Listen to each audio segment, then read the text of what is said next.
Kaya yung sinasabi ni ano, naalala niyo nung nag-live ako ng maaga ng 6:00 kasi buwisit na buwisit talaga sa mga pinagsasabi ni Goddess.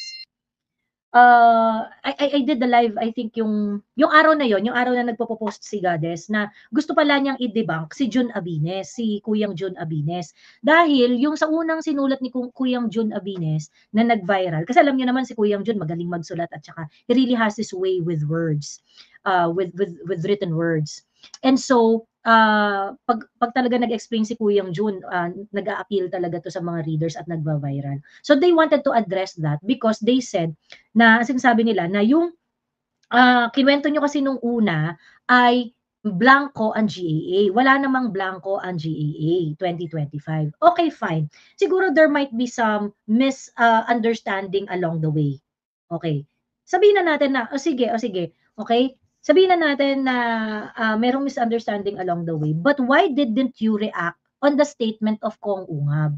The statement of Kong Ungab, it's very clear. Actually, to be honest, sa una, parang ganun rin talaga yung magiging impression mo eh. Na, if you're just going to listen to it and passing, na parang, ha, ano ba yung sinasabi ni PRRD? Sinasabi ba ni PRRD may blanco? Naging parang, kasi he was explaining it in a very, very layman, layman language, kung ano yung madaling maintindihan.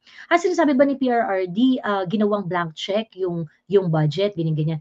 If you're just going to listen to that part, maaari nga tayo sigurong magkalituhan pagdating dun sa talagang tinutukoy. Be that as it may, it doesn't change the fact na merong kabarubalan na nangyari sa pagkarating bago nakarating ang National Budget 2025, ang GAA 2025, dahil nga doon sa proseso. Yun yun. Yun yun. And so, I think at this point, hindi na dapat pinag-uusapan. Wala namang blanco ang GAA 2025. Hindi naman kasi yun talaga yung tinutukoy eh. And I'm really sorry if that became part of the confusion. But at this point, it is already very, very clear. If only you listen to the podcast of Kong Ungab, PRRD, Attorney Vic, and Attorney Delgra with Harvey, makikita ninyo na talagang bycam yung tinutukoy na may problema doon.